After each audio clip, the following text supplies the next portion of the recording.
Daremos início neste momento ao painel sobre turismo, competitividade e iniciativa privada. Quais as prioridades? Convido para compor a mesa o senhor Eduardo Sanovics, presidente da Associação Brasileira das Empresas Aéreas, ABA.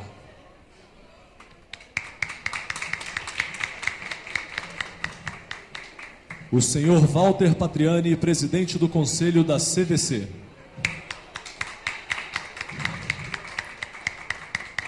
O senhor Alexandre Sampaio, presidente do Conselho de Turismo da Confederação Nacional do Comércio. E como mediadora, a senhora Kátia Bittencourt, chefe de gabinete da Embratur. Informamos que os painelistas irão expor os temas e, posteriormente a todas as apresentações, haverá tempo para perguntas da plateia. Há formulários circulando, se alguém quiser fazer pergunta, é só pegar um formulário com o pessoal que está na recepção. Kátia?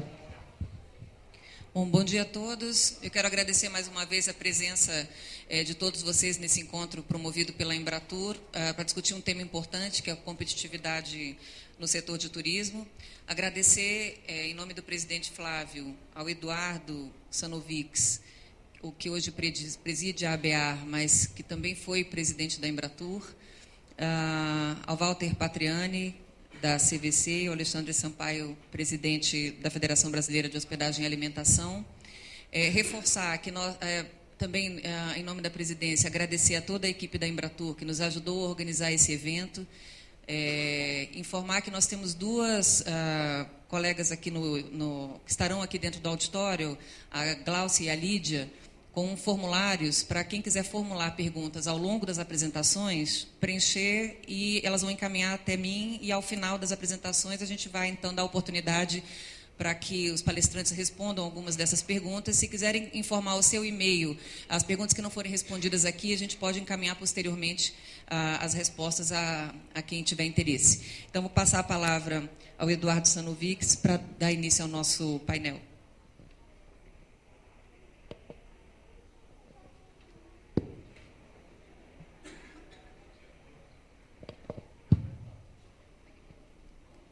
Alô? Bom dia a todos. Um prazer imenso estar aqui com vocês. Eu, desde cedo, desde que cheguei, eu tenho me controlado para não ficar me emocionando o tempo todo. As pessoas...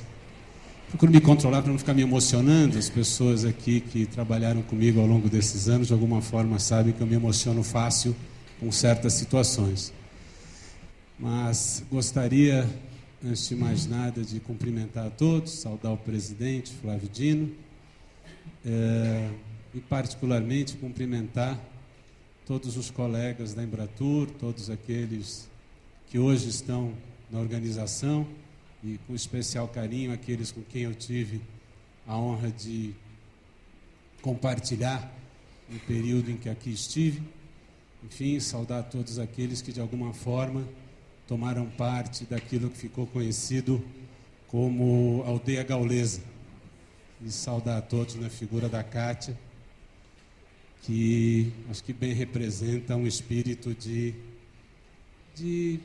construção de um programa interessante para o turismo. Segundo, dizer que eu gostaria de poder falar aqui para vocês por 1h30, e eu creio que teria alguns assuntos a contribuir, comentários a fazer. Mas para ficar na minha pauta e no meu tempo, e respeitar os demais companheiros que compõem a mesa, vou me ater ao que está colocado aqui. A minha proposta é, primeiro, compartilhar com vocês alguns cenários do setor aéreo nacional, apontar algumas questões que hoje, para nós, são parte integrante desse setor, e, no final, colocar uma agenda, não é? Respondendo à demanda que me foi feita pela direção da Embratur, no sentido de discutir competitividade no turismo nacional. E queria também dizer que, desde já, a partir do momento em que eu compartilho essa agenda, a gente passa a estar na mesma página. E começo fazendo um meia-culpa em nome da aviação comercial, da aviação civil brasileira. Boa parte de uma série de frases, de uma série de declarações, de uma série de colocações que a gente escuta. São colocações honestas, bem intencionadas, que as pessoas fazem comentários e propostas sobre a aviação com a melhor das intenções, querendo construir um destino mais forte, querendo ampliar voos, querendo melhorar tarifas. E quando essas observações parecem não fazer sentido, eu acho que a primeira lição de casa da aviação civil é entender que é nossa culpa não ter compartilhado, ao longo desses últimos 20 anos, todas as informações necessárias para que as pessoas estivessem na mesma página. Então, durante muito tempo, essa é a primeira questão, a aviação foi um assunto de aviador, a aviação foi um assunto dos profissionais da aviação. Há uma razão para isso. A razão para isso é que a aviação, até 12, 15 anos atrás, era um assunto muito pequeno na agenda da sociedade. Quem lidava com a aviação? 12, 15 milhões de pessoas. Essa escala mudou. E é na mudança dessa escala que nós temos que entender o que aconteceu para a escala mudar, em que pé nós estamos e que desafios nós temos nesse novo momento. Quem é que vai mudar aí? Quem está pilotando? Hein? Quem está pilotando a apresentação? Você? Então vamos fazer isso. Quando eu fizer assim, você muda. Muda. Não, tá bom. Só para vocês entenderem, essa ABEAR é uma associação, completa um ano no mês que vem, e ela é fundada no ano passado exatamente para dar conta dessa questão. É necessário compartilhar com a sociedade o que é a aviação comercial. A ABEAR eram 7 grupos, hoje representa os 4 grandes grupos, em que a TRIP passa a ser azul, mas os números são esses aqui, aproximadamente 99% da aviação. Para além da aviação, esses são os números envolvidos no setor. Em toda a cadeia produtiva, pouco mais de 1 milhão de empregos, pouco mais de 1% do PIB, um volume de impostos impressionantes e um peso na economia também bastante interessante. Mas é aqui que a coisa começa a ficar interessante, tá certo? Eu estou correndo de propósito, tá? Para dar tempo do debate depois. O Flávio falou que eu só tenho direito ao almoço se me fizerem pelo menos 12 perguntas, senão ele não vai me dar o almoço hoje. Já lhe comprometi, tá vendo? A coisa começa a ficar interessante quando a gente nota a importância da aviação na economia e começa a discutir a aviação como um dos vetores, como um dos indutores da economia nacional. Ano passado, tudo que este país movimentou, entre o que sai e o que entra neste país, na balança comercial brasileira, dá aproximadamente $500 bilhão. 10% disso entrou e saiu do país de avião, em valores.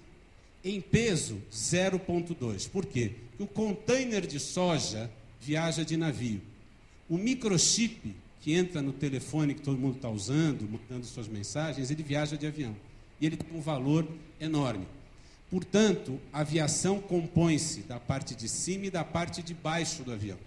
Para aqueles que ainda vêm do tempo de 2004 ou 2005, quando aqui na Embratur nós construímos todas as conexões aéreas e voos diretos com o Nordeste, lembram-se que boa parte dos acordos que nós conduzimos, Gelbente esteve comigo em uma dúzia dessas reuniões, lembram-se que estavam ligados particularmente ao polo de carga, polo de fruticultura de Petrolina. Lembra-se? Vários voos foram criados pela autorização que a gente combina com o então DAC, isso é pré-ANAC, com o então DAC e com a Infraero, de mandar carga pelos porões dos aviões, e isso sustenta a primeira leva. O efeito multiplicador da aviação na economia é conhecido por todos aqui, tão conhecido que, obviamente, ele é parte integrante de todos os pronunciamentos que me antecederam. Sem aviação, cai toda a cadeia, tá certo? Daí o peso que a gente acaba tendo do debate com todos vocês. E aqui eu queria realmente começar a discutir o cenário em que nós vivemos. A aviação brasileira é uma aviação até 2002 e outra aviação depois de 2002. Por quê? Em 2002 ocorre a desregulamentação das tarifas aéreas. Tá? A aviação é de 1927. Né? O meio século de ouro Varig começa nos anos 60, com a ditadura militar, e a hora que a Varig ganha as linhas da antiga Paner. Só isso dá uma semana aqui de conversa, e, enfim, é outra história. Mas o fato é que até 2002, o preço, preço de tarifa é regulado pelo governo. Se você pega a ponte aérea Rio-São Paulo às 7 da manhã de segunda-feira ou ao meio-dia de quarta-feira, o preço é o mesmo. Portanto, as empresas disputavam naquela época pelo serviço que podiam oferecer ao passageiro. Em 2002, o preço é liberado, o preço é desregulamentado e você passa a viver da concorrência entre as empresas pelo preço que ela oferece. A aviação, isso se torna efetivo em 2003. O primeiro ano efetivo de prática de preço regulamentado é 2003. De 2003 para cá, são 10 anos de preço liberado. A disputa de mercado, a disputa entre as empresas, passa a ser pelo consumidor, pelo preço, por aquilo que ele tem de mais importante, que é o seu bolso. E esta é a aviação que se constrói nessa década.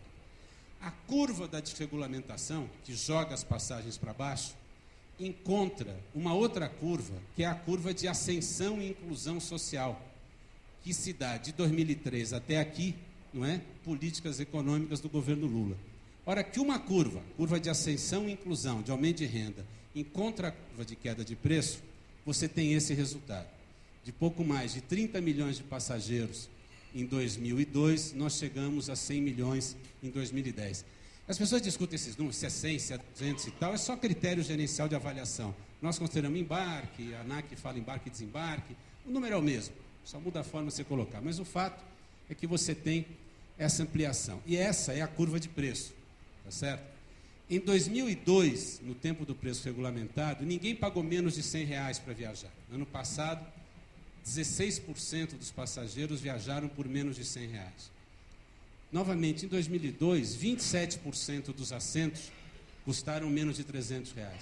Ano passado, 69% dos bilhetes vendidos foram vendidos a menos de R$300. E é importante deixar claro a vocês que isso não é uma pesquisa. Não é porque as 10 rotas que eu vi na minha cidade, ou as 20 do IBGE, não. Isso são todos os preços, em todas as rotas, todos os dias, o ano inteiro, informados periodicamente a ANAC que os consolida. Aonde que a coisa... Aí você fala assim, mas gente, eu paguei R$1.200, pagou. A gente pagou R$2.000, teve. Por quê? Porque com 100 milhões de passagens, o 1% acima de R$1.000 é mais de 1 milhão de passagens aéreas. É muita gente. Quem está pagando esse preço alto? Boa parte desse preço alto é pago pelo viajante corporativo, aquele que se desloca por uma razão de trabalho, que decide a sua viagem até 48 horas antes da hora de embarcar. Esse é o preço mais alto, tá certo? Todo aquele, e nós temos alguns comparativos interessantes, todo aquele que vai antecipando a sua marcação, ele vai tendo o preço mais baixo. Acontece que esta curva, este ano, de 2 meses para cá, 1 mês para cá, começa a se complicar. Nós vamos falar disso já já. Esse aqui é um outro cenário, e aqui eu queria começar a falar de competitividade, tá certo? A complicação lá é por causa de câmbio. Vou falar de câmbio já já quando falar de custo. Essa aqui, de vez em quando eu também ouço. Outro dia eu vi uma jornalista da Globo de manhã, e eu conversei com ela depois, ela falou, puxa vida, realmente eu não sabia. O pessoal fala, não, o Brasil tem, às vezes quando alguém fala assim, nós precisamos ter mais empresa aérea voando no Brasil. Tem pouca empresa aérea. A concorrência aqui é pequena. Eu vou dizer uma frase aqui para vocês. O Brasil é o país, neste planeta, com a maior concorrência doméstica interna. E explico a vocês por quê. Aquela primeira coluna lá, aqui, esses 4 primeiros, Estados Unidos, China, Brasil e Japão, são os 4 maiores mercados domésticos mundial de aviação. Certo? Os Estados Unidos têm 625 milhões de passageiros no seu mercado doméstico. E agora, com a fusão American e US Airways, passam a ter 4 empresas aéreas. A China tem 256 milhões de passageiros no seu mercado doméstico. 4 empresas aéreas. O Brasil é o 3º maior mercado doméstico, nós estamos batendo, se somar o internacional, 100 milhões, com 4 empresas aéreas. O Japão, que vem logo atrás da gente, tem 2, e do Japão para trás, todos os outros, 100 e tantos países do mundo, os que têm aviação, vamos cair isso aí para 55, 60, tem 2 ou 1 empresa aérea com share de mercado superior a 5%. Claro que tem as pequenininhas, as regionais, as charteiras, tá certo? Mas eu estou falando aqui de aviação comercial, de quem disputa mercado. Agora, o interessante, portanto, acho que a partir de agora eu considero esse dado compartilhado com os profissionais de turismo do Brasil, considerando que eu tenho aqui todas as lideranças importantes, Fornatura, Ceditur, CTI, enfim, toda aquela nossa miríade de entidades produzidas no turismo está presente aqui de alguma forma, portanto, acho que dá para considerar esse dado compartilhado. Mas as duas colunas de baixo são as mais saborosas. Primeiro, a política tributária. Muitas vezes o passageiro se pergunta, e tem razão de se perguntar, por que ele pega um avião em São Paulo, vai para Fortaleza, e algumas vezes ele compara o preço, é mais caro do que o preço para Buenos Aires, que a distância é a mesma. Vocês já não se fizeram essa pergunta? Tem razão de fazer. E qual é que é o culpado? Nós nunca contamos por que é assim. Tá certo? Por que é assim? Pelo seguinte, o avião encosta aqui, o avião da Companhia Brasileira, São Paulo, vai para Fortaleza. O avião da Companhia Estrangeira encosta aqui e vai de São Paulo para Buenos Aires. O mesmo caminhão que põe QAV, que é o nosso combustível, ele abastece as duas aeronaves. O mesmo cara abastece as duas.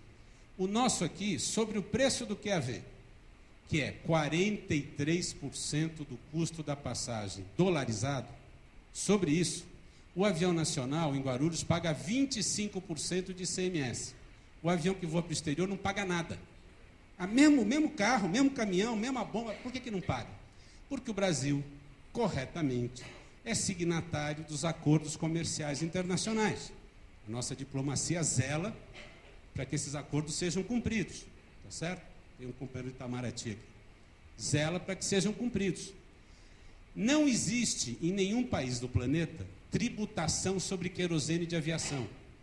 Por quê? Porque ele é considerado um insumo vital para a economia de qualquer país. E aqui nós tributamos, no meu estado de São Paulo, insuportáveis 25%. Tá certo? Só isso já torna esta passagem 12% mais cara, comparação direta uma com a outra. Sobre isso, há outros custos. Eu vou mostrar para vocês já qual é o resultado final. E, desculpe, não, pode ficar aí. A outra coisa é o seguinte, o país nosso cobra 43% do nosso querosene. A média internacional é 33%.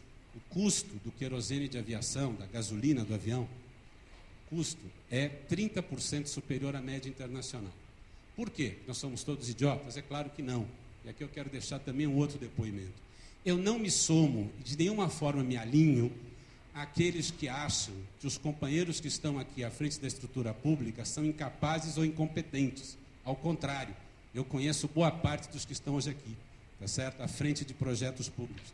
É gente que rala de manhã até à noite, é gente que se arrebenta na luta com a burocracia, é gente que acredita num conjunto de programas de trabalho, é gente da maior seriedade. Eu conheço milhares de pessoas que não dormem à noite por problemas que enfrentaram durante o dia, no sentido de construir um país melhor. Agora, nós vamos ter que entender que certos problemas são ser enfrentados agora. Por quê? Porque eu me somo, aí sim, a companheiros que avaliam que isso está acontecendo. Eu vou mencionar porque o presidente mencionou isso antes. Quer dizer, isso que aconteceu nas ruas, na minha opinião, mostra o esgotamento de um modelo. Tá certo? Esse é um país que em uma década virou-se em outro país. A aviação, os números da aviação são parte disso, fomos de 30 para 100 milhões. Tá certo? Por quê? Porque esse país avançou e avançou muito. Eu estou com 53 anos, há 10 anos atrás, quando eu cheguei aqui, esta Embratur era motivo de escárnio no país inteiro. Tá certo? E vários aqui se lembram disso. Tá certo? E muita coisa, esse país não era levado a sério. A gente ia captar evento no exterior e cada um aqui pode me contar as historinhas. Esse ranking ICA, cantado em prosa e verso aqui, foi construído debaixo de porrada. Que muitos aqui levaram para construir esses novos números.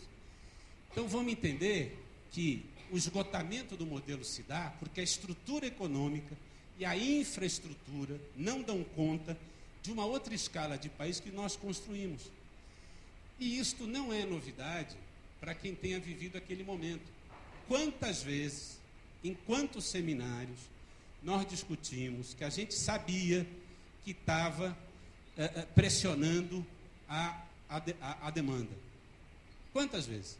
Vários aqui estiveram em vários seminários internos da Embratur, Dani está lembrando, onde o pessoal, nós estamos pressionando, estamos, e eu dizia, estamos e continuaremos fazendo isso, porque esse é o nosso papel.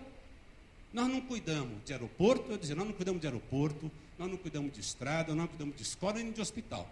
Então não venham me dizer que nós temos problemas, não é? Quantas vezes eu disse isso? Nós cuidamos de botar gente para dentro, evento para dentro. Então nosso trabalho é fazer criar. O que eu não consegui imaginar, é porque não tinha bola de cristal, é que esta segunda parte da tarefa ia ficar pelo caminho.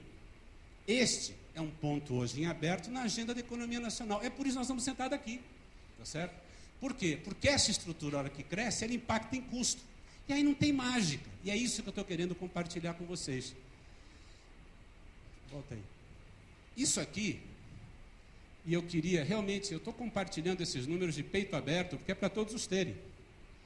Se a companhia aérea, isso é no final do dia, se a companhia aérea mais eficaz em operação de custos na Europa, por um passe de mágica, amanhã se transferisse e começasse a operar no Brasil, se ela fechasse na Europa e amanhã começasse a operar aqui, com sede em Brasília, em Maceió, Natal, Rio, São Paulo, ela custava, por conta das nossas questões de infraestrutura, 27% mais caro. A aviação é um negócio interessante pelo seguinte, ninguém pode achar nada. Na aviação não se acha nada. Por quê? Porque como é o setor privado mais regulamentado do mundo, e é bom que seja assim, nenhum de vocês vai entrar no avião se achar que ele está mais ou menos em ordem, né? Você só sobe no avião se está tudo em cima. Nós temos número para tudo, nós sabemos quais são os dados. Este é o número, vocês querem a comparação, é essa, e as causas estão em tributação, precificação e encargos. Uma outra questão em discussão hoje é a legislação trabalhista, tá certo? Nos anos 80, no mundo inteiro, já havia nos anos 30, 40, 50, mas nos anos 80, no Brasil, nós regulamentamos a jornada de trabalho do aeronauta, né? No Brasil, em 850 horas. Isso é de 1986. Na década de 90 veio uma outra geração de aviões, na década de 2000 veio outra, e nesta década nós estamos voando, entre aspas, com os aviões que são bisnetos dos aviões que usávamos em 86. Em vários cantos do planeta, essa regulamentação foi revista, nos anos 90, nos anos 2000 e tal. E aqui nós não o fizemos. Essa é uma tarefa pendente. Hoje, inclusive, a discussão contemporânea já não fala mais de horas. Tá? Recentemente, a Organização dos Trabalhadores dos Aeronautas colocou o debate sobre um outro negócio chamado avaliação de fadiga, que nós achamos correto, inclusive. Eu coloquei ontem, inclusive, numa audiência pública no Senado, que nós somos favoráveis à revisão, tendo como base científica a questão da fadiga. Por que fadiga? Porque uma coisa é o voo que vai pingando de São Paulo até Belém, né? Para em Maceió, Salvador, blá, blá, blá, blá, blá. Outra coisa é o voo direto de São Paulo a Belém. A fadiga, o estresse, o comprometimento de quem está operando o voo é diferente, tem que ser levado em conta. Por quê? Porque a tecnologia avançou. Então, essa é uma outra questão. O fato é que hoje, por exemplo, o avião americano, ou um avião europeu, ou um avião que venha do Oriente Médio, tem uma capacidade de trabalho interno superior à nossa por legislação. E nós temos que cumprir, porque legislação, se você não cumpre, é punk, tá certo? Não tem discussão sobre isso. Isso aqui é porque que o QAV aqui é mais caro. Porque a fórmula que a gente usa aqui no Brasil, Petrobras, para precificar querosene de aviação, já estou acabando, para precificar querosene de aviação, é a mesma desde os anos 80. Nos anos 80, pouco mais de 85% do querosene era coletado no Golfo do México, precificado por aquele índice, USS Platts, somava aqui aquele monte de frete, duto, transporte, um negocinho charmoso, chamado adicional de renovação de frota da Marinha Mercante, toma 1,5%, até somar o preço. Hoje, esse querosene, pouco mais de 90% é produzido no Brasil, e a fórmula é a mesma, não mudou, tá certo? Outro dia tomou posse a nova diretora da Revap. Quem conhece São Paulo, a Revap é a refinaria do Vale do Paraíba, fica mais ou menos 50 quilômetros de Guarulhos. A diretora, uma senhora, uma engenheira, falou assim: o orgulho da minha equipe é que 100% do QAV consumido em Guarulhos é produzido aqui na Revap. Não me consta que ele viaje, na minha opinião pessoal, não me consta que ele vá de navio, não é, de Taubaté até Guarulhos, tá certo? Ele vai de outras formas, mas a gente paga isso. Por quê? A Petrobras é um bando de doidos? Claro que não. Há uma lógica e um racional. Cada um desses pontos tem um caminhão de assuntos para levar aqui 2 semanas debatendo. Nós nunca os enfrentamos. Por quê? Porque nós passamos de 2013 até 2009 e 2010, todo mundo estava muito feliz que o câmbio é 1,7, ganhando um monte de dinheiro. Agora isso mudou. Agora a gente passa a olhar custo. Por quê? Porque a primeira desvalorizada grande do câmbio, 1,70 para 2, para nós é uma maxi na testa, de pouco mais de 20%. E agora veio a segunda desvalorizada. Certo? Gente, se o câmbio chegar a 2,50, nós vamos achar esta situação da aviação civil gostosa, charmosa. Tá? O câmbio bateu 2,30, 2,28, por aí. Se bater 2,50, isso que nós estamos olhando hoje passará a ser bonitinho, perto da situação crítica que a gente está enfrentando. Uma coisa da área do custo, e aqui eu queria fazer um comentário interessante, eu adorei a apresentação do secretário Ronald, e acho que vale a pena aqui compartilhar um dado com ele. A redução de ICMS em alguns estados gera resultados diretos e importantes. O governador do Distrito Federal reduziu o ICMS de 25% para 12% a 120 dias, em menos de 60 dias, ganhou 56 novos voos neste aeroporto aqui. Essa é a boa notícia. Qual é a má notícia? É que se alguém reduzir agora, dificilmente vai repetir, não repetirá o mesmo resultado. Por quê? Porque nós fizemos isso no ambiente de dólar a R$2. Agora o dólar chegou a 2,25. Por que eu falo tanto em dólar? Que louco que eu sou de falar tanto em dólar se eu estou voando de São Paulo para Brasília, de Brasília para Cuiabá, de Cuiabá para São Luís. Porque 60% do custo da nossa operação, não importa de onde a gente voa, é dolarizado. 43% é o QAV, que é dolarizado todo dia, e 17% é a aeronave e seus custos de manutenção, que também são dolarizados. Portanto, quando o dólar sobe, tá certo? Para nós é 60%, é sobre 60% do nosso custo, tá certo? Esses dados, eu não posso exigir que ninguém aqui os tenha, se eu nunca contei para ninguém, né? Nós nunca compartilhamos esses números. Mas esse é o mapa do ICMS, tá certo? 70% do tráfego aéreo nacional concentrado naqueles aeroportos. Novamente, não é porque eu sou malvado. Ai, vocês são tão feios, vocês não voam para o meu estado. Não, gente. Quem determina o peso daqueles estados é a história econômica desses estados. Novamente, de vez em quando alguém senta aqui e fala assim, nos Estados Unidos, um pedaço está aqui, outro está em Nova York, outro está em Dallas, porque a história de construção da economia americana ou da economia alemã construiu 6, 7 polos econômicos aproximadamente iguais. A história de desenvolvimento econômico do país construiu um país injusto e incorreto, que a rigor só começa a se desconcentrar economicamente e retoma, por exemplo, um crescimento importante no Nordeste há 7, 8 anos atrás, tá certo? Ora, qualquer um que tenha lido estatística, que tenha lido um mínimo de estatística nos últimos anos, viu, por exemplo, que o crescimento do Nordeste nos últimos 6 anos, em alguns anos, é superior à China. Só que parte de uma base extremamente deprimida e frágil, resultado de 3 séculos de opção econômica, tá certo? Então, é disso que nós estamos falando aqui.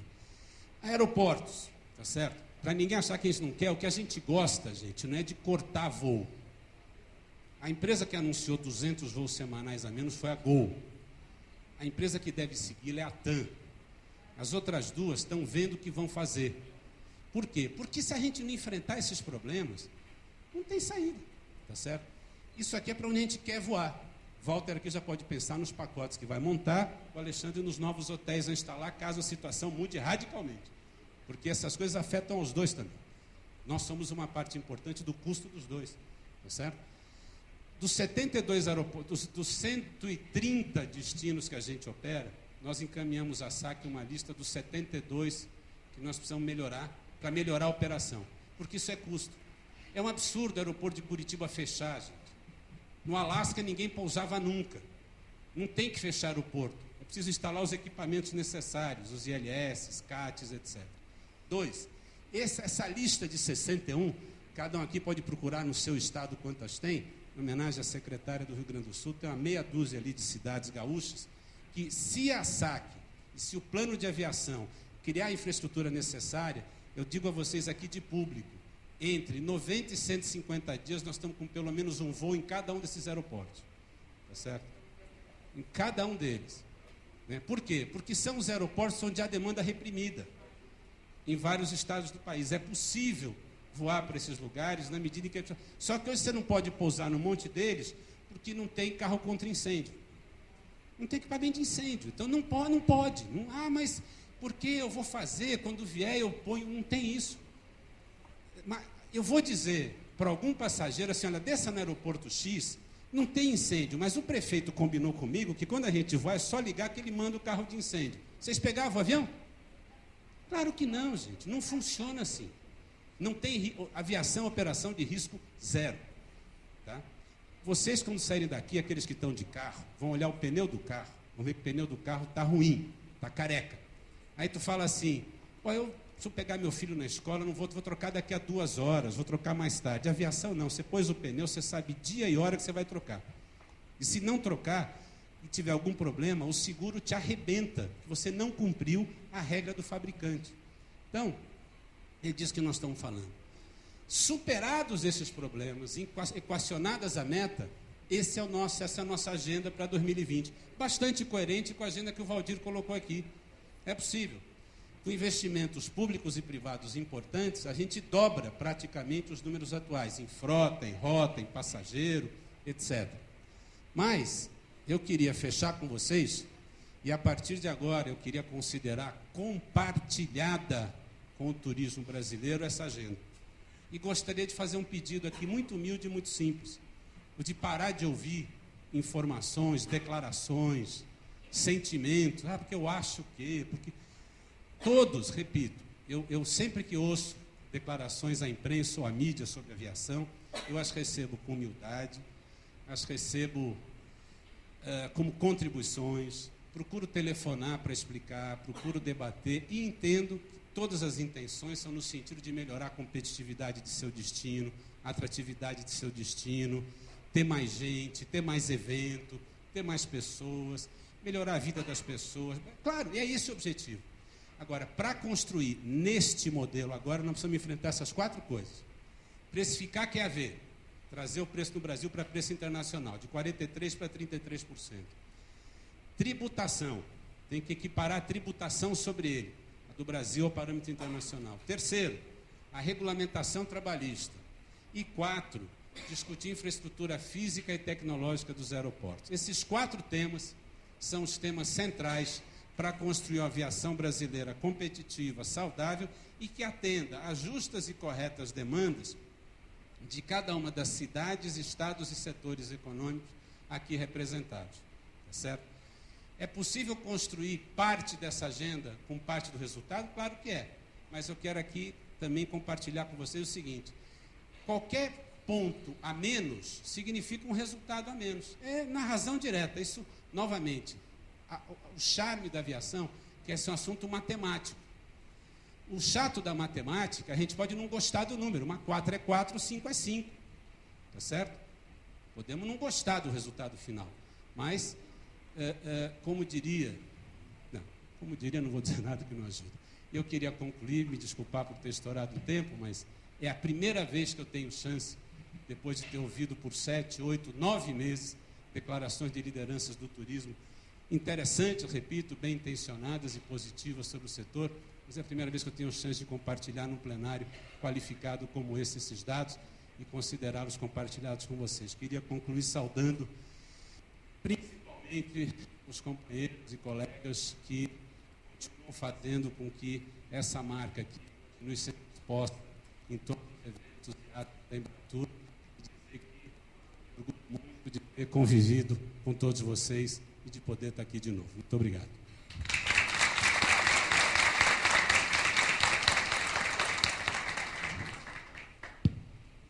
Então, agradecer a participação do Eduardo e o compartilhamento desses dados que são importantes para nós do setor de turismo.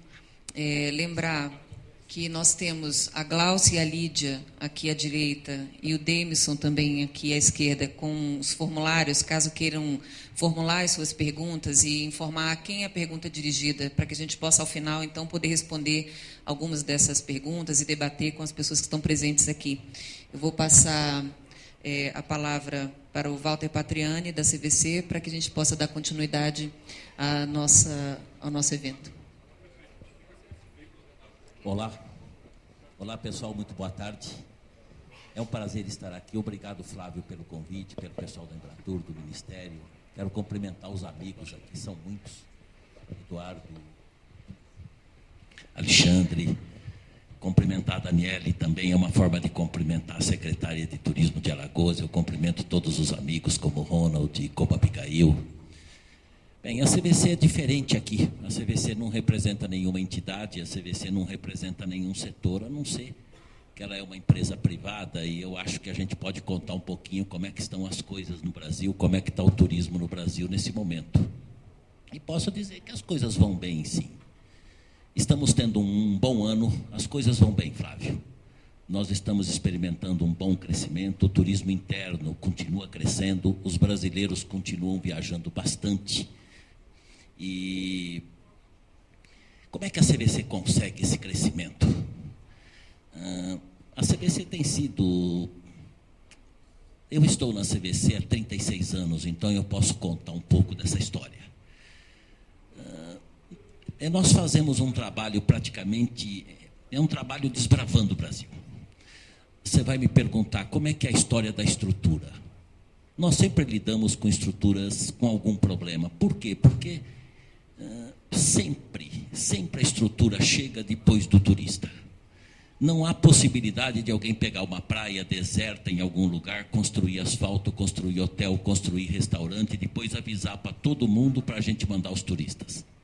As coisas não ocorrem desse jeito. Ocorre o seguinte, alguém descobre que uma praia é bonitinha, aí alguém chega lá, o brasileiro é extremamente empreendedor. Se alguém falar que aquela praia é bonita, já chega um barraqueiro, já monta uma barraca, já chega o vendedor de sorvete, já chega o vendedor de alguma coisa, aí já chega uma pousada. Ou seja, as coisas acontecem desta forma e chegam os turistas também. Isso aconteceu desde Foz do Iguaçu, a Caverna do Diabo, a Barra Bonita, as praias do Nordeste, não importa. Ou seja, nós experimentamos esta parte do Brasil que dá certo, esta parte do Brasil empreendedor. O turismo brasileiro ainda é muito focado desta forma, ou seja, o destino primeiro ele vai crescendo continuadamente, conforme vai chegando mais turistas, ele vai se equipando mais. Quando nós iniciamos a operação de Porto Seguro, há 25 anos atrás, Porto Seguro não tinha aeroporto. Praticamente a única aeronave que... Olha, para vocês terem ideia de como era difícil operar Porto Seguro, nós juntamos 3 operadoras para fazer um fretamento, e era de um F-27 da TAM, o avião levava 42 passageiros. Hoje, Porto Seguro praticamente é o maior destino turístico do Brasil para a CVC pela quantidade de voos. Mas primeiro nós chegamos numa pista de um avião de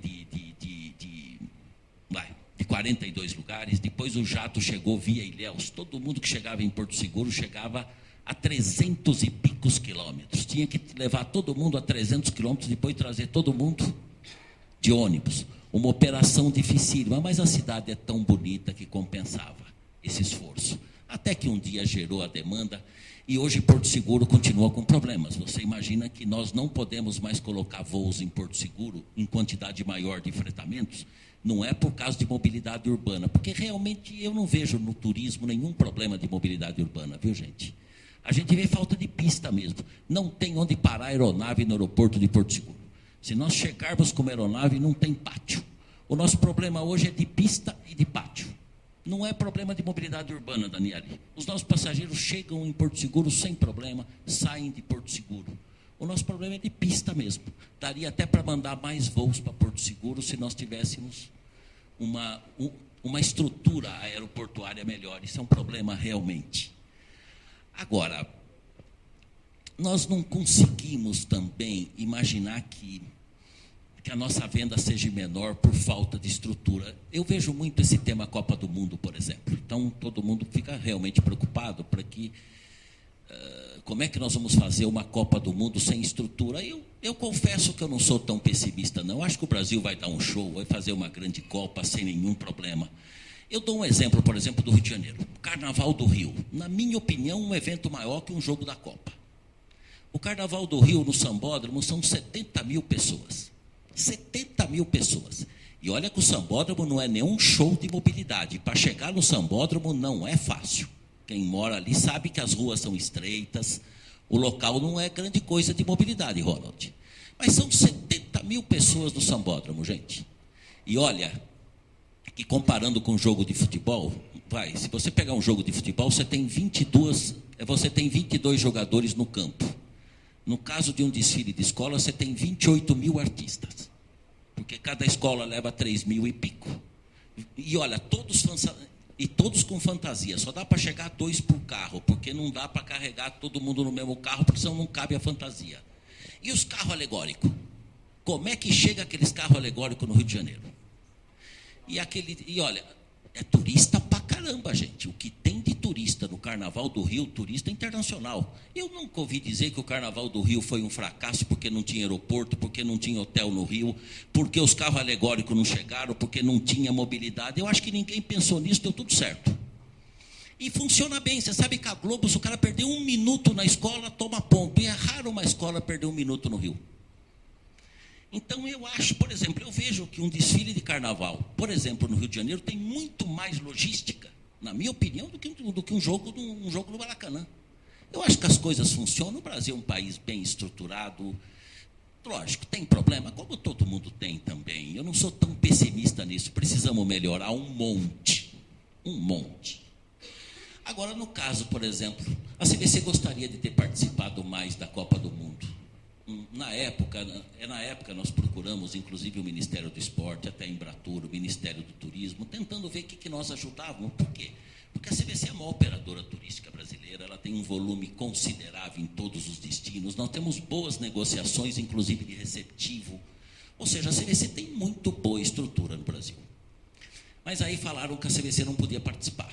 Por quê? Porque tudo já estava marcado pela FIFA. E eu falava, mas como a gente tem loja em shopping, podemos transformar essas lojas todo em posto de atendimento aos turistas? Quem está, por exemplo, no Rio, poderia conhecer a linda Foz do Iguaçu, nós montaríamos uma série de pacotes, a CBC tem experiência para fazer isso. Mas não pode, porque a FIFA já tinha uma agência de viagem. E sempre com aquela explicação de que a Copa do Mundo não era um evento do Brasil, a Copa do Mundo era um evento da FIFA no Brasil. E que isso era muito diferente, eu vou repetir, a Copa do Mundo não é um evento do Brasil, é um evento da FIFA no Brasil. Então não há oportunidades de outras empresas participarem desse processo, a não ser que seja uma agência da FIFA. Mas como a FIFA tem a sua própria agência de turismo, ela vai fazer essa organização. Agora, eu posso dizer que a CBC nunca deixou de vender pacotes por falta disso, por preço. Eu acho que o empresariado, as empresas aéreas do Brasil, a hotelaria do Brasil é muito competitiva. A gente, pelo menos para a CBC, tem ajudado. E eu faço esse depoimento aqui. Os hotéis do Nordeste, os hotéis do Sul, todos têm colaborado com tarifas muito legais para que o brasileiro viaje. Vou até fazer uma propaganda. Um pacote aqui de Brasília para Alagoas, por exemplo, para a nossa querida Maceió, custa R$10,70. Uma semana não é caro. Você sair de Brasília e ir para Alagoas e pagar R$10,70. Para Porto Seguro é R$10,60.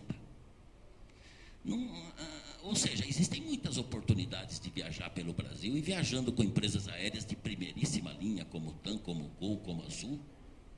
Viajando também por hotéis de... Avianca? Não podemos esquecer de ninguém. Aqui, Trip. Eu esqueci de alguém? Azul. Ponto. Então, utilizando empresas aéreas de primeiríssima qualidade e usando bons hotéis. Então, o preço que nós conseguimos é bacana, é um preço que cabe no bolso do brasileiro e é por isso que o brasileiro tem viajado. Por quê? Porque ele só viaja porque cabe no bolso. Agora, eu sinto que a indústria hoteleira do Brasil tem feito um esforço gigantesco, oferece boas tarifas, entrega um produto de boa qualidade, as empresas aéreas também, apesar também, apesar da enorme dificuldade, a TAM, a Gol, a Azul, a Trip têm oferecido aeronaves para fretamentos. Ou seja, mesmo com todos esses problemas de estrutura, nós estamos avançando e as vendas caminham bem, Gostaríamos de participar mais desses grandes eventos, mas no nosso caso nós não tivemos oportunidades, porque esses grandes eventos já chegam bem definido e bem fechado. Então é difícil participar. Mas eu acho importante darmos o depoimento aqui de que as coisas também estão indo bem nesse momento. Nós devemos ter um grande ano de vendas esse ano para o turismo brasileiro. Agradeço a oportunidade de falar um pouco, dar esse depoimento positivo e dizer que vamos em frente. Obrigado.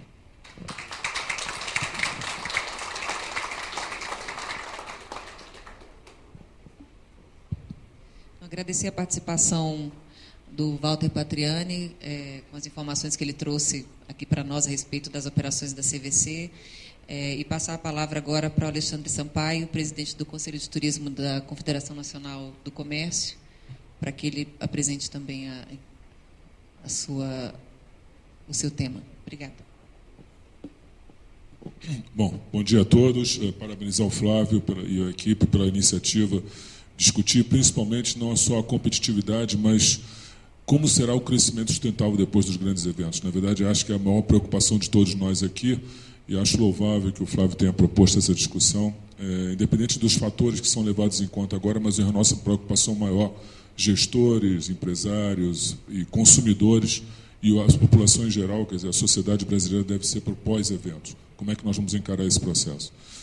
Dizer aqui da minha desafio, que é falar de competitividade hoteleira, porque, na verdade, apesar de eu ser empresário do setor de turismo de hotelaria do Rio de Janeiro, eu presidi uma entidade que é híbrida, hotel e restaurante, nós somos 4 entidades que militam mais presentemente na questão da hotelaria nacional e temos tido contato a miúde com a Embratur no sentido das questões da divulgação dos preços.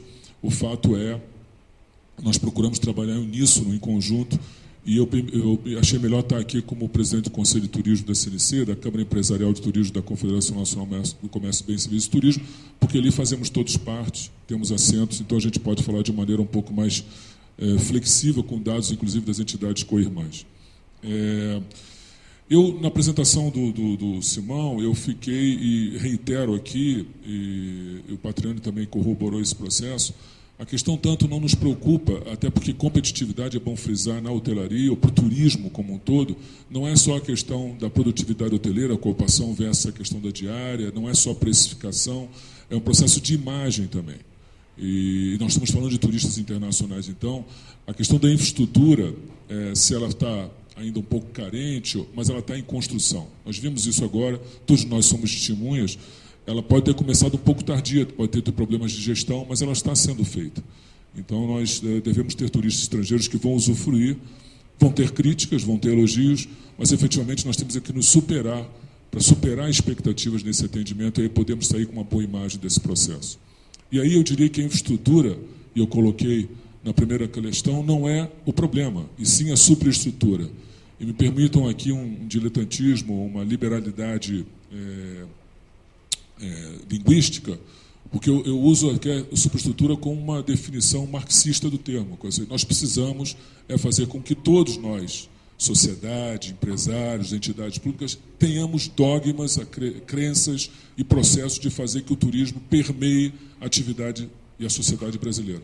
Se nós conseguirmos incutir nos nossos prefeitos, nossos governadores, a importância do custo-benefício, dos investimentos que são voltados para esse processo, que beneficiam a população local, não é só para o setor, mas o retorno em termos de empregabilidade, geração de postos de trabalho, ganhos de atividade econômica, numa resposta muito rápida, geométrica, eu diria, nós estamos dando um grande passo.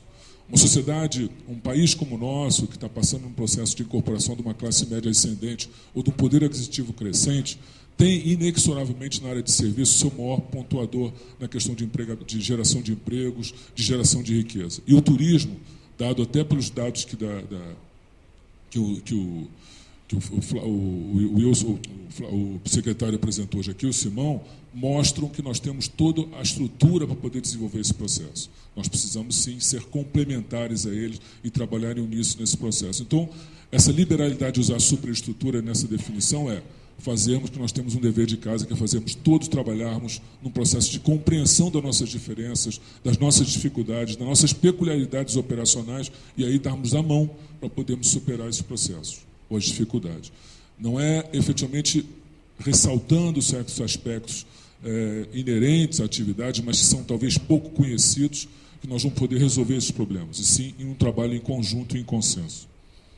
A questão da oferta, falando especificamente da hotelaria, nós estamos assistindo nos últimos 5 anos, senhores e senhoras, um crescimento exponencial da atividade de oferta hoteleira no Brasil, normalmente por facilidades de indução, de desenvolvimento, tributárias, processos que facilitam o investimento privado nos grandes centros, que serão os grandes centros dos postos de competição da Copa, mas também em outras médias cidades, num processo de crescimento da atividade econômica que induz a oferta de hotelaria para grandes fronteiras de agronegócio, para desenvolvimento de processos de atividades industriais setorialmente colocados em alguns estados, e nós temos visto que a ocupação hoteleira no Brasil, nos últimos 10 anos, poderíamos dizer, mas principalmente nos últimos 7 anos, 5 a 7 anos, tem sido, especificamente, mais de 50% uma atividade de corporate, uma ocupação de turismo de negócios e de eventos.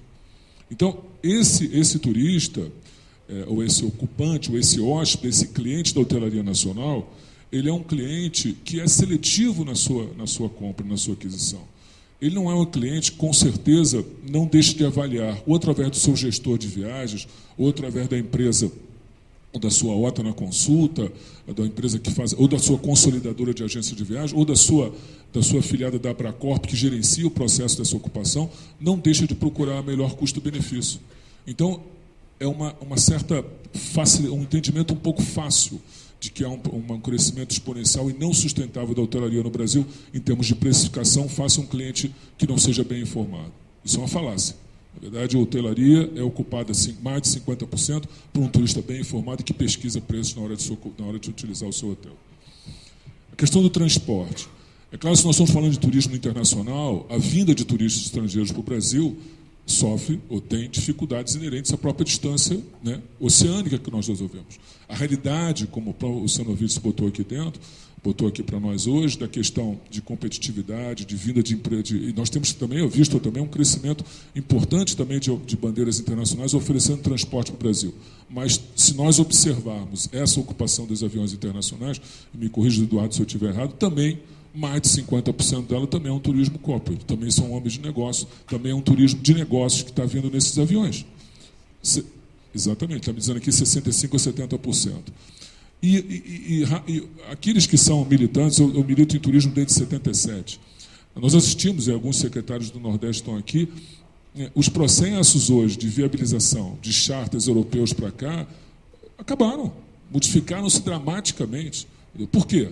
Porque, na verdade, as companhias passaram a ter um público que demanda de maneira mais assintosa os processos de ocupação, de oferta de espaço, mas também dos brasileiros que viajam lá para fora e ocupam esse avião no retorno.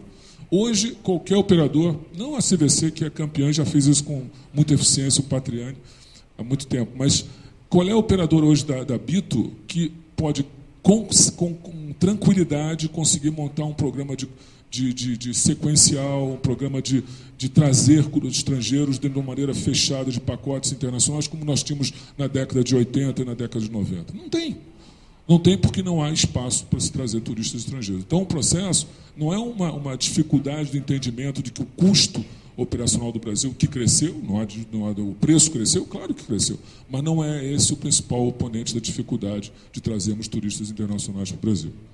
E a imagem, claro, a construção e aí nós temos uma oportunidade conjuntural inexorável, a construção da imagem que vai ficar para depois dos grandes eventos é realmente como nós vamos receber esses turistas aqui, como eles vão vivenciar a experiência de estar aqui no Brasil, de gozar esse verdadeiro caleidoscópio que nós temos de oferta turística, mas como eles vão sair com a impressão dessa vivência. E, com certeza, a vivência de preço não é o fator principal desse problema. São turistas que vão ir para a Copa do Mundo, com uma expectativa de usufruir dos nossos destinos, dos nossos serviços, mas também com uma percepção que vai transcender a isso, dado que ele é um turista que, em tese, já comprou com uma certa antecedência e que também está vindo mormente na questão da Copa do Mundo, sendo ele um evento muito fechado, um evento de sponsors, principalmente, já vem com o processo todo delineado da sua visita ao Brasil. Eu vou desmistificar no próximo quadro também uma questão que se falou aqui do turnover na questão hoteleira. É verdade que nós temos turnover significativo na atividade hoteleira, mas não em idade jovem. Quer dizer, mormente na idade jovem. A hotelaria no Brasil, senhores, e a alimentação incluída nesse processo, ela tem, e vocês veem, são dados de 2011, RAIS-CAGED, não é PNAD, ou seja, e existe aqui também um subnúmero, porque muitas atividades de hotelaria e alimentação estão sendo classificadas em quinais distintos. Então, às vezes, a gente não tem a percepção idêntica do número fechado. Mas esses são dados do MTE de 2011. Olha, se nós temos um número fechado, 1.893.000 funcionários de alimentação, e acima de 50 anos, 681.000, e entre 25, 849, isso significa que existe um público maduro trabalhando em hotelaria e alimentação. E o empresário preza esse número, porque sabe que a qualidade de atendimento depende de um processo de empregabilidade perene e de um serviço bem estruturado que vai ser dado pelo seu colaborador. O turnover existe na idade abaixo de 25 anos, sim. Como toda atividade econômica passou por grandes mudanças dramáticas nos últimos anos em função do crescimento. É lógico que a questão salarial impacta, nós temos crescido a massa salarial do setor de alimentação e hotelaria, mas esse é um processo que convinha trazer à baila para nós discutirmos. O que nós pedimos, e aí foi feito em parte pelo governo, da questão da desoneração dos 2% no Brasil maior, pagando nós sobre o faturamento e não sobre a geração da previdência privada no emprego, que incide sobre a folha de pagamento, é que essa sistemática vai permitir uma melhor absorção, uma melhor estabilidade desse jovem funcionário que entra dentro do setor de alimentação, porque a gente vai poder investir no seu treinamento, fazer com que esse serviço seja mais adequado, com a melhor preparação dessa mão de obra. No quadro seguinte, eu tenho uma questão do histórico de performance de hotéis urbanos. Aqui eu cito, e isso é disponível em site da La Salle, que é uma entidade, né, que interage com a hotelaria, normalmente na questão do FOB. Nós temos aqui um processo de ocupação, logicamente que isso é um público, é um universo de pesquisa mais específico, nós estamos falando que o FOB hoje responde por 30% da hotelaria instalada no Brasil, mas nós temos aí um índice de ocupação dentro dos processos ano a ano da ocupação média desses hotéis auferidos ou pesquisados pela La Salle. Então nós vemos que a ocupação tem crescido, é bem verdade, mas os saltos têm sido materializados nos últimos anos. Mas é importante fazer isso para poder justificar o próximo quadro, em que nós temos a histórica do performance quanto ao RevPAR. Muitos de vocês sabem que o RevPAR é a arrecadação do dia dividido pelo número de unidades habitacionais que nós dispomos, e vocês veem que o RevPAR dos hotéis, na média, inclusive no ano de 2011 recente, é um valor extremamente competitivo, né? E aqui faço o gancho para a discussão que tem se travado nos últimos meses, ou em função natural, desejável e que é pertinente. A formação de preços da hotelaria não se dá necessariamente por portais de compra hoteleiros. Os hotéis comercializam mais de 50% da sua capacidade instalada em sistemas de agências da Abracorp, em processos de negociação direta com grandes compradores de hotelaria, com processos que se dão através de sistemas como agências que negociam grandes volumes. Os processos de disponibilidade de preços em portais de compra hoteleiras são residuais no processo percentual sobre a capacidade instalada do hotel e são usados, sim, para maximizar a média de diária média ou alcançar um RevPAR maior. Qual seja, a maioria dos hotéis utilizam sistemáticas de compra online, e até porque hoje no Brasil hotelaria se compra na média entre 17% a 25% é que se compra pela internet, o resto são os canais normais ainda de comercialização, deveriam ser muito mais do que isso, mas não são. Esse processo não pode ser levado como diária média da hotelaria brasileira. Precisa a gente criar mecanismos adicionais de procurarmos pesquisar isso. Eu acho que a interação com a Abracorp, já tinha sugerido isso ao presidente da Embratur, é um processo difícil, porque às vezes envolve esse sigilo comercial, mas é preciso a gente poder desmistificar um pouco isso e trabalharmos no sentido de aprimoramento da coleta desses dados. Vocês vão dizer, mas indexes ou processos de performance, ou melhor, de disponibilização de dados por entidades internacionais ou sites internacionais também avaliam ou dão os preços dos hotéis brasileiros também muito caros. De novo, esses dados são pesquisados em processos de portais de compra, que são utilizados para pesquisa, que não trazem a realidade da tarifa média hoteleira na sua maior ocupação ou na disponibilidade dos seus preços na maioria dos seus quartos. Ou seja, nós precisamos redefinir o processo de aferição do que é a diária média da hotelaria brasileira, talvez fazendo um sentido inverso, ver quanto a hotelaria, dentro dos seus agregados de tributação de ISS, junto às secretarias municipais de fazenda, está gerando. E a partir daí, de uma conta inversa, a gente chega a talvez a diária média, se houver dificuldade quanto à questão do sigilo comercial. A origem dos hóspedes. No quadro seguinte, tem uma coisa muito interessante. Vocês veem que nas diárias acima de R$ 330, os estrangeiros têm uma presença preponderante, o que é um fator comprobatório de que diária de hotel mais alta não é inibidor para a vinda de turistas estrangeiros. Pelo contrário, isso deve ser mantido. O turista que nós estamos querendo trazer para o Brasil é um turista de alto poder aquisitivo. Então, isso é uma prova cabal de que não é um inibidor da vinda deles. E vocês veem que na diária abaixo de R$ 190, nós temos uma percepção de participação de turistas bastante diminuta. O que prova que o turista que vem para o Brasil e pesquisa preço é um turista ainda residualmente muito pouco. É importante notar isso. Segmentação de demanda no próximo quadro, nós temos aqui algumas colocações interessantes, o que comprovam que eventualmente está dizendo.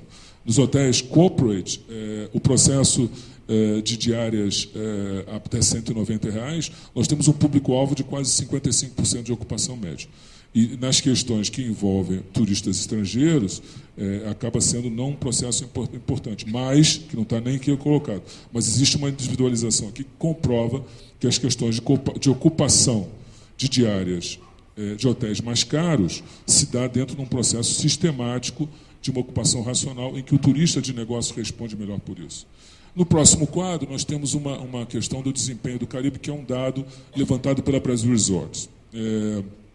Você vê que a ocupação de hotéis no México, na Jamaica e na República Dominicana, que são mercados concorrentes diretos do Brasil na questão do sol e mar, significa um processo em que vocês veem que com gasto de mão de obra nós estamos com uma média de quase 32% em cima de valores que giram ao redor de 20% para os outros destinos. Se nós decodificarmos isso para alimentos e bebidas, nós continuamos ainda com valores percentualmente mais caros. Quando eu falo alimentos e bebidas, nas questões, por exemplo, de tributação de CMS, processos semelhantes de substituição tributária, é um problema sério para a hotelaria brasileira. Alimentos e bebidas, e nós temos o somatório, e depois nós temos os insumos básicos de serviços disponibilizados, sejam eles prestados por próprias empresas estatais ou através de serviços concessionários. O fato nós temos um custo de operação de resorts significativamente maior do que o custo de operação de mercados concorrentes. No último quadro, eu vou fazer aqui um topo de meia-culpa. É lógico que a hotelaria brasileira não é vítima per si, ela tem problemas a serem superados. Eu acho que nós temos muito pouca gestão estratégica, sim. O empresário brasileiro, na gestão do hotel, que é uma sistemática extremamente complexa, o hotel é um negócio complexo. Ele lida com várias variáveis, com muitos tributos. Nós pagamos tributos estaduais, municipais, federais, num processo que alguns outros segmentos econômicos não têm. E a gestão é uma gestão de risco, porque é sazonal, é um processo que você não pode cortar voo, você tem que ter o hotel instalado ali. Então, são sistemáticas de uma gestão que exige realmente especialização. E o empresariado brasileiro ainda não está totalmente preparado, na sua grande maioria, para uma gestão hoteleira de resultados. Deficiência na qualidade fora dos grandes centros é uma verdade. O Senac tem feito um trabalho fantástico junto ao Ministério, com o Ministério da Educação, com o Pronatec, mas nós temos um desafio. Nós temos que saber como resolver o gargalo da questão da formação fora dos grandes centros. E aí talvez a questão do governo perceber que talvez incentivar políticas de que a própria empresa treine seus funcionários com algum tipo de compensação é um caminho a ser seguido. E 3, na verdade, é a corroboração daquilo que eu falei primeiro, da questão da superinfraestrutura. Nós temos uma pulverização muito grande e nós realmente, dentro desse espectro do turismo como somos, não temos uma organização política adequada para encaminhar e justificar os nossos pleitos. Nós temos que organizar melhor as nossas demandas, estruturarmos melhor as nossas informações para podermos encaminhar os nossos processos. O grande desafio aqui, senhores, juntos construirmos uma agenda positiva, provarmos, como, por exemplo, aconteceu recente, numa discussão que tivemos com o governador Sérgio Cabral no Rio, em que nós propomos que o regime especial de 4%, e o Ázaro testemunha disso, reduzisse para 2%. Mas nós levamos uma agenda positiva. Nós viramos para o governador e falamos: governador, se em 2 anos o ICMS cair, só pode voltar e pode até aumentar o ICMS. O ICMS do Rio de Janeiro aumentou no setor de alimentação e hotelaria quase 7,5% depois da proposta, tendo reduzido a metade o ICMS no regime especial, que nós pagamos sobre faturamento bruto, excluído as questões da substituição tributária. Essa é a proposta. Essa é a proposta que nós estamos levando, por exemplo, ao Ministério do Trabalho e Emprego. Nós queremos discutir o trabalho intermitente. É necessário, não é possível. Nós temos os grandes eventos, esse temático de atendimento das peculiaridades dos grandes eventos, da hotelaria e do restaurante, não vamos encarar o desafio do trabalho intermitente. Por que não uma agenda experimental até 2015? Sem nenhuma perda da CLT para os nossos colaboradores, porque eles são importantes, eles fazem parte do escopo do nosso trabalho. Mas nós temos que ter o desafio de encarar esse processo e ver que nós vamos ter ganhos futuros. Obrigado.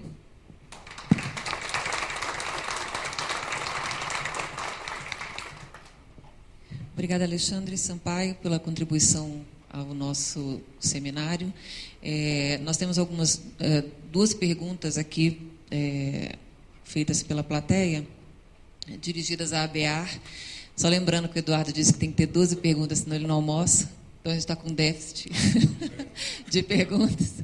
Mas eu vou fazer as perguntas ao Eduardo. Se alguém mais tiver perguntas a fazer e quiser anotar, entregar aqui para o pessoal que está na lateral para trazer para nós, a gente responde.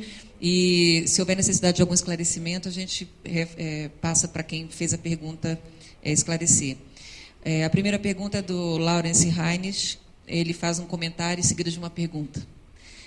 Na maior parte do planeta, há segmentos como a aviação regional, novas rotas, vistos como estratégicos e que recebem subsídios governamentais.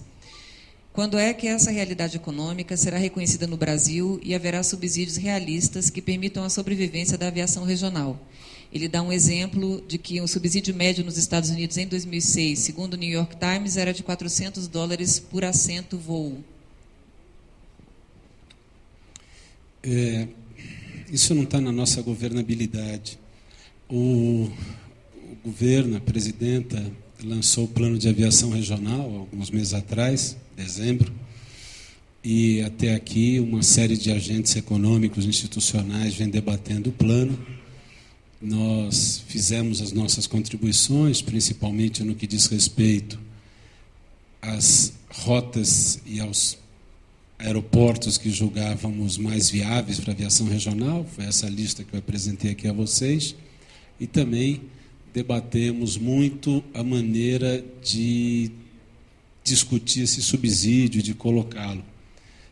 Nós temos, enquanto setor, uma série de contribuições para isso. Nós ainda não vimos, na realidade, o plano final colocado, a versão final do que será o plano de aviação regional. Nós entendemos como correto e válido, entendemos que é importante que ele haja, e entendemos, e me permito usar a sua frase para fazer um comentário, há muito mito também em torno... As pessoas olham, os Estados Unidos é assim, é assado, né? Alguns anos atrás, alguém quis assinar acordo de céus abertos aqui, e todos... Enfim, a aviação sabe o que significa isso, né?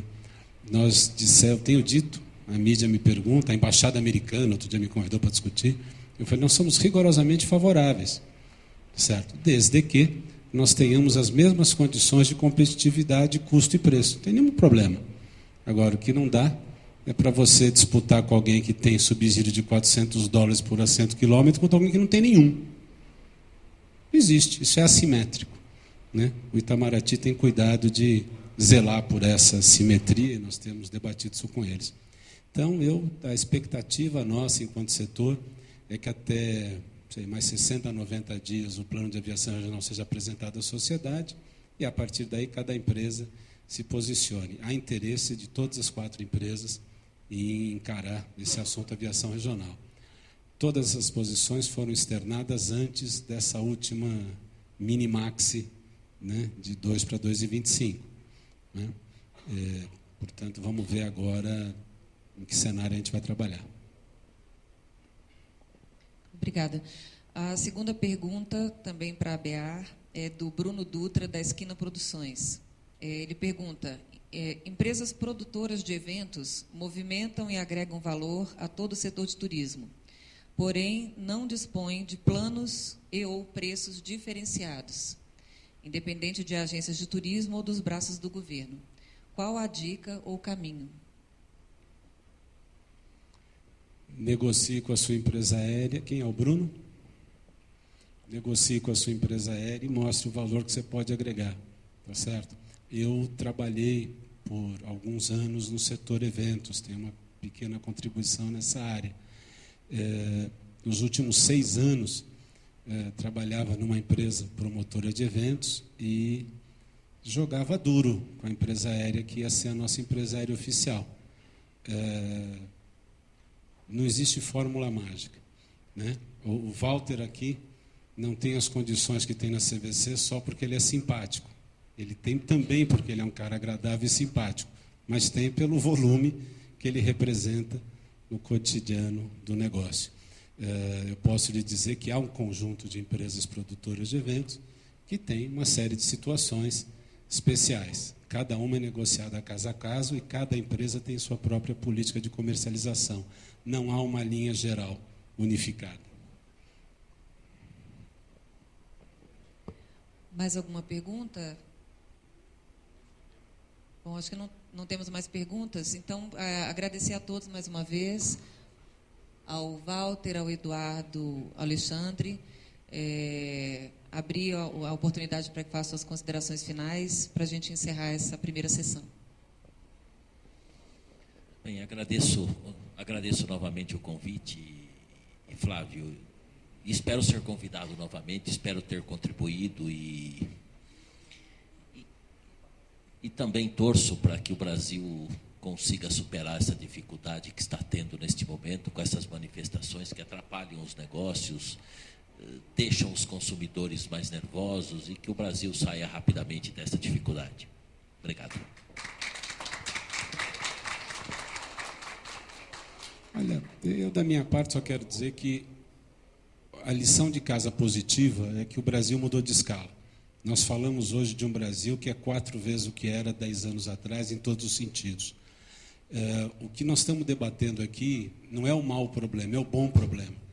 Os mais jovens, estou vendo várias pessoas jovens aqui, não conhecem essa expressão, mas nos anos 90, nós íamos aos congressos da ABAV, da Associação dos Agentes de Viagem, e a expressão que se usava para a aviação é que a aviação estava batendo lata. Batendo lata, quer dizer, ela voava uma lata batendo na outra que voava vazia. Não é? São os anos mais agudos da crise dos anos 90. Nós estamos aqui discutindo o bom problema. O modelo econômico e as decisões políticas tomadas nesse país construíram um país, no caso da aviação, que vem de 30 para 100 milhões de consumidores. Só que nós queremos ir para 200, e esse é o desafio que nós temos. Eu quero que o Walter compre o dobro de passagens que compra hoje, eu quero que cada destino aqui representado tenha 3 vezes o número de voos que tem hoje e 4 vezes o número de passageiros. Essa é a nossa meta. Essa é a meta, eu creio, que de todos os profissionais do turismo. O que eu procurei compartilhar com vocês hoje, quero deixar isso muito claro, é a rota pela qual a gente cumpre essa meta. Fora desta rota, isso eu garanto a vocês, qualquer outra discussão é sonho, é devaneio, tá certo? Concretamente, é enfrentando esses desafios. Enfrentar desafio não é gostoso, não, dói, custa, dá trabalho, não é agradável, perde tempo, mas é enfrentando os desafios que a gente consegue superar.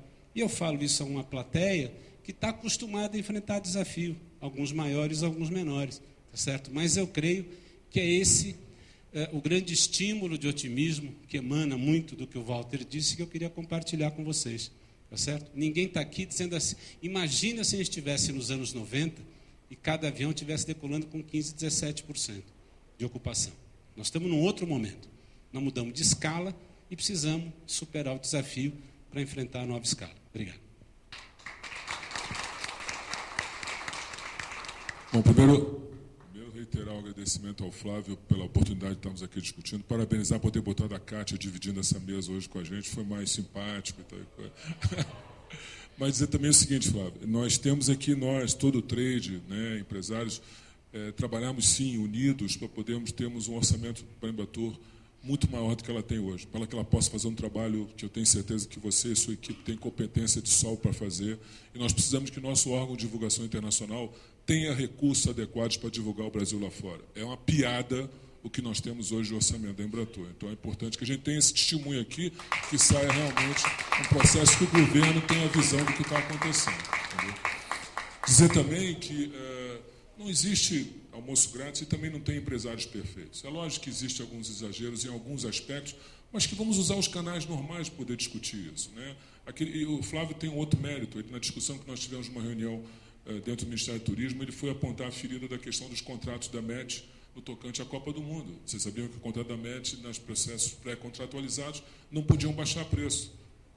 Eventualmente, o governo, utilizando o sistema de defesa do consumidor, que acabou de ser montado pela presidente Dilma e vai atuar, com certeza, com muito vigor e eficiência, conseguimos flexibilizar isso. Mas é importante notar que todos os preços para a Copa das Confederações e para a Copa do Mundo já foram pré-contratualizados lá atrás. E mais, os preços para a Olimpíada do Rio de Janeiro, senhores, a Hotelaria do Rio, como exemplo da Hotelaria Nacional, teve participação importante para ganharmos a Olimpíada, porque nós chegamos e compusemos com o comitê organizador um preço que era importante para nós ganharmos a competição internacional. Nós demos mais preços mais baratos que Tóquio, que Madrid, qualquer outra cidade estava concorrendo conosco. Então, dizer que os empresários hoteleiros não são partícipes do processo de crescimento do turismo nesse Brasil, está errado.